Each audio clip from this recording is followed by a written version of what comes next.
मुलाचा ताबा कोणाकडे राहणार, पती की पत्नी? महाराष्ट्रासाठी नवीन मार्गदर्शक तत्वे 2025. आपण महाराष्ट्रात आपल्या मुलाच्या कस्टडीसाठी कायदेशीर लढाई लढत आहात का? मुंबई किंवा पुण्यातील फॅमिली कोर्ट्समध्ये निकाल यायला वर्षे लागतील या भीतीने आपण घाबरलेले आहात का? महाराष्ट्रात चाइल्ड कस्टडीचा कायदा कोणत्याही फॉर्म्युलावर नाही तर एका तत्वावर चालतो, वेलफेअर ऑफ द मायनर. आज मी तुम्हाला बॉम्बे हायकोर्टच्या अलीकडील निर्णयांनुसार आणि महाराष्ट्रातील फॅमिली कोर्ट्स कसे काम करतात यानुसार कस्टडी ठरवताना पाहिले जाणारे खरे फॅक्टर्स कोणते आहेत हे सांगणार आहे. म्हणून आज आपण महाराष्ट्रातील चाइल्ड कस्टडीचे ते नियम समजून घेणार आहोत जे तुम्हाला जाणून घेणे अत्यंत आवश्यक आहे. महाराष्ट्रातील कोर्ट्समध्ये सर्वात वर एकच गोष्ट असते, बाळाचे हित. बॉम्बे हायकोर्टने वारंवार सांगितले आहे की पालकांच्या वैयक्तिक भांडणांमध्ये मूल शतरंजाची गोटी म्हणजे पॉन बनू नये. कायद्यानुसार असा कोणताही नियम नाही की कस्टडी नेहमी आईलाच मिळेल. कोर्ट हे पाहते की मुलाच्या शाळा,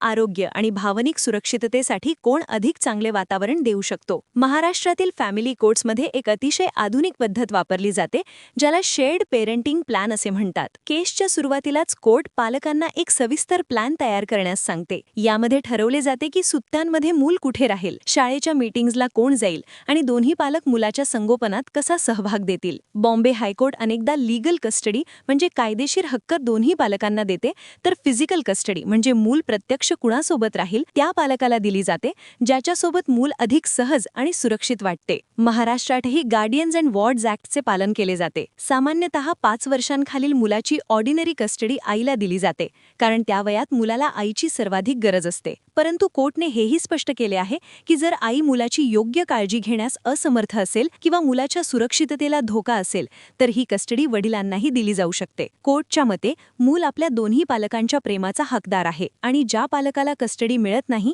त्याला व्हिजिटेशन राईट्स दिले जातात. यामध्ये व्हिडिओ कॉल्स, वीकेंडला भेटणे आणि सण उत्सवांमध्ये एकत्र वेळ घालवणे यांचा समावेश असतो. जर एक पालक दुसऱ्या पालकाला मुलाला भेटण्यापासून रोखत असेल तर कोर्ट याकडे अत्यंत गंभीरपणे पाहते आणि मोठा दंड किंवा कस्टडीमध्ये बदल करण्याचा आदेश देऊ शकते. निष्कर्ष असा आहे की महाराष्ट्रात कस्टडी त्यालाच मिळेल जो कोर्टाला हे पटवून देऊ शकतो की त्याच्यासोबत राहिल्यास मुलाचे भविष्य सर्वाधिक सुरक्षित आहे. म्हणून शेवटी एक सजेशन, मुंबई किंवा महाराष्ट्रातील कोणत्याही फॅमिली कोर्टात आपला पक्ष मांडताना दुसऱ्याची निंदा करण्याऐवजी आपली काबिलियत आणि मुलासोबतचा आपला बॉन्ड याचे पुरावे सादर करा. मुलाचे प्रोग्रेस कार्ड्स, त्याच्यासोबतचे आपले फोटोज आणि त्याच्या दैनंदिन दिनचर्येचा तपशील हे सर्व कोर्टात तुमच्या विजयाचा आधार ठरू शकतात. जर तुम्हाला महाराष्ट्र कस्टडी लॉ बद्दल अधिक माहिती हवी असेल तर कमेंटमध्ये विचारा, मी स्वतः उत्तर देण्याचा प्रयत्न करेन. हा व्हिडिओ शेअर करा जेणेकरून योग्य माहिती प्रत्येक पालकांपर्यंत पोहोचेल.